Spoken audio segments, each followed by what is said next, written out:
Hapo ndio utajua my friend. Ng'ombe ako na maziwa lakini hata yeye akikunywa sumu anakufa.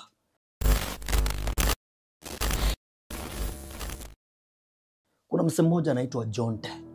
Jonte mtu wangu alikuwa dereva mmoja wa M3. Route moja hapo amazing sana. Itaya Masai huko msee, Kajiado. So msee alikuwa anapiga shughuli yake pale ya Manganya, mtu wangu akidrive Manganya na nini msee. Osio, kijana alikuwa ameshika establish fit my friend. Osio. But from the look of things, kijana pale mtu wangu alikuwa anaona sana ikiwa ngumu yeye kusave up vizuri aende anunue simu kwa shop. So siku moja akapatana na maboys wake pale msee. Maboys wake ni wagondi. Wanapiganga tu mashughuli hapa na pale zenye hazieleweki. Wakuja akapatana naye akaambia Jonte, mazee cheki mazee mtu wangu niko na mali hapa. Jonte akacheki tenje, mtu wangu ako na tenje inakaa fiti bana. Akaulizeni mapesa ngapi kwa mashop, akaambia mazee ni 120k lakini wewe mtu wangu ukitupatia 10k tunakuachia. Jonte akasababu ngoja kwanza, akatoa kasimu card kake pale kwa kabambe. Akadunga pale kwa simu kuconfirm kama inafanya vizuri na achukua sim card my friend. Akapiga phone call 2. Hebu acha ni test mic 1 2. Akapiga phone call 2 3 my friend. Na unajua simu ya kuibwa mtu wangu. Sawa sawa?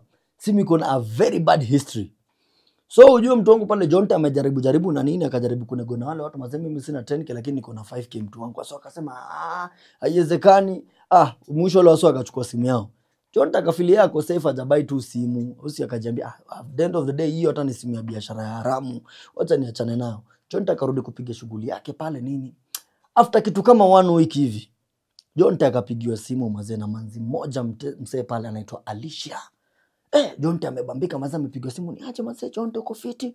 Niko poa. Unajua Jonte msee ni ule msee wa for the ladies mtu wangu. Uko poa Jonte? Mazee bana, mazee napenda venye unani drive na nini na nini. Manake kuna venye tu mambo ilifanyika, hata nitakueleza hapo mbele, ikajulikana kwa Jonte anapigengeza mashughuli za matatu na nini. So manza akamwambia by the way nimebambika venye unapiganga shughuli yako mazee, mimi niko na job, nilikuwa nataka tupeleke trip mahali. So uko wapi sasa hizi tupatane? Jonte akasema mazee hata niko hapa hivi nje super fulani. Niko na wewe kwa area gani? Akamwambia hata niko hapo within. Hebu nitegee kidogo mazee, kukaingia gari moja hapo amazing ya bei ghali msee. Mtoto mzuri amekuja akapark pale akashukisha kioo. Jonte wewe mazee. Jonte kuangalia hivi mwanangu akaona mtoto pale, mwanangu mtoto ajui java juisi. Mtoto ajui alele. Akamwonyesha Jonte ni aje poa uko fiti ndio wewe. Jonte akajileta hadi pale. Jonte kufika hivi akamwambia basi tunaweza ingia hapa kwa gari tunego bei kiasi. Jonte anataka kujaribu kuingia hivi kwa gari pale, amekaa tu hivi ngaka. Mlango zikalokiwa. Alafu nyuma sasa kuna wale wasemu na waitanga Subaru wa Mambaru. Akauliza Jonte, tunataka utuambie ulitupa wapi mwili. Jonte my friend pale anasikia butterflies kwa tumbo. Kidogo anasikia vitu zinatembea hadi kwa kichwa zinarudi chini. Jonte nguvu iliisha yani mpaka kidole yezi amka hivi, anashtuka rada ni gani. Anaambia tunataka utuoneshe mahali ulitupa mwili. Gari ikatolewa hapo my friend. Kidogo imeshika barabara zingine huko za misitu. Tuangu. So Jonte ngori yenye alifanya, wale wasee wenye waliletea Jonte simu, wale wasee waliona akapiga roba ya bunduki usiku. Mwenye tenje alikuwa ni msee na familia yake. Alijaribu kuwa rebellious kwa ile simu, akapigwa risasi ya kichwa kauawa. Sawa? Simu ikachukuliwa na nini. Wale wasee walikuwa wamejimask wale wakora. Ujue mind you, after ile simu iliflashiwa, mtu wa kwanza kuweka sim card yake kwa hiyo simu ilikuwa Jonte. Sawa? So kuenda kuangalia kwa system pale kwa database, mtu wa kwanza mwenye aliweka sim card yake pale ndani nani? Jonte. Court order kutoka. Research kijaribu kufanya pale na network kijaribu kuangalia, ikaonekana Jonte kuwa most of the time akiangalia location yake ana operating inavuka, yani ile network yake ikidetectiwa inaonekana tu iko on transit. So definitely it means Jonte akajulikana ni mtu mwenye anafanya kazi ya public means. Sawa, of course he's a driver. And that's why Jonte alinasika rahisi sana, akapigiwa simu akaitwa vizuri. Sawa. So Jonte amerukiwa pale, ngori inaangukia Jonte ya kwamba Jonte ndo alikuwa msee wa nini? Yeye ndo alikuwa msee wa. So Jonte akajaribu kujieleza pale.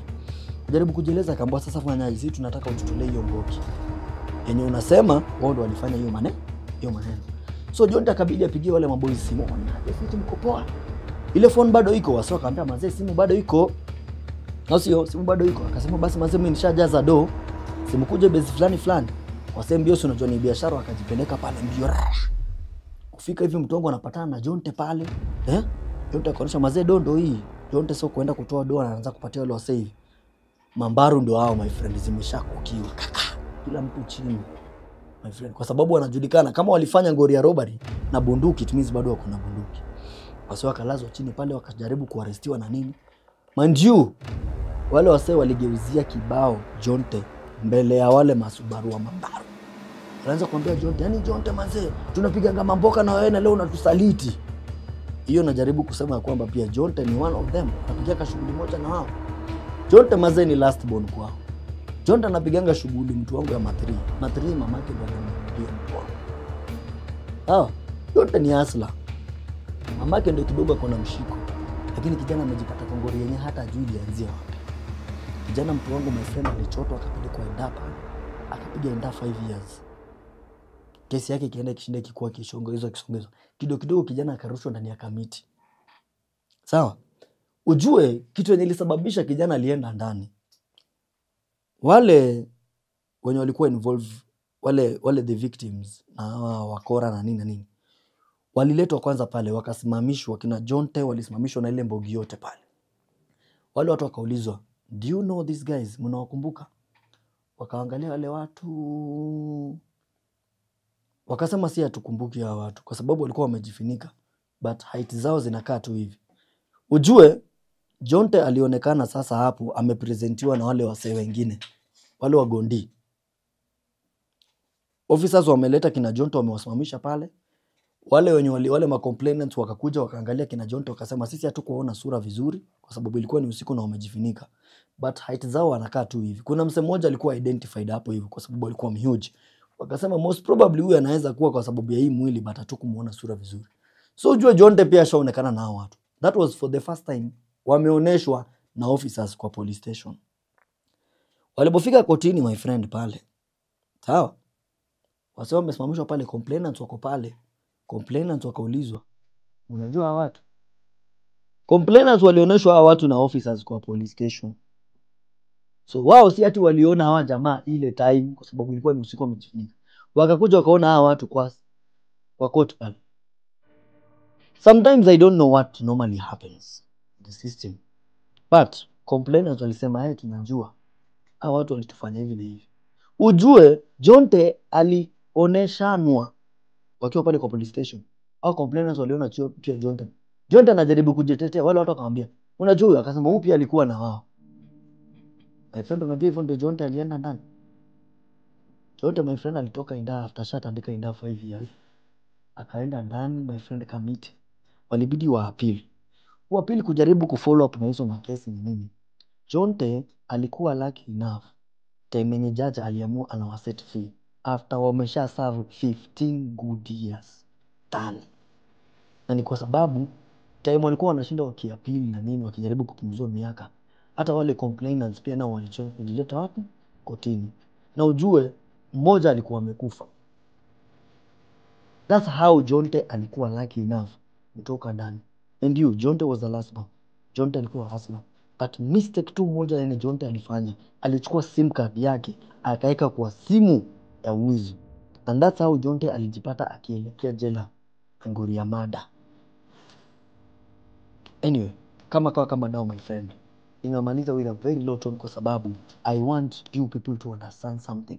It is better ungaramike my friend 100k purchasing a phone and it is worth it, kwa sababu at the end of the day, if you want the best, be ready to pay for it, than uende ununue simu ya the same amount ukitumia pesa ya chini. Kama simu ya 100k umenunua na 5000, my friend, cheap is expensive. Kama dawa, kijana wenu hapa Jaden Fabio, mtu wangu usisahau kulike, kusubscribe na kuclick your bell button. Au sio? Anyway, kuambiana kuko, kusikilizana ndio kuna. Thank you so much.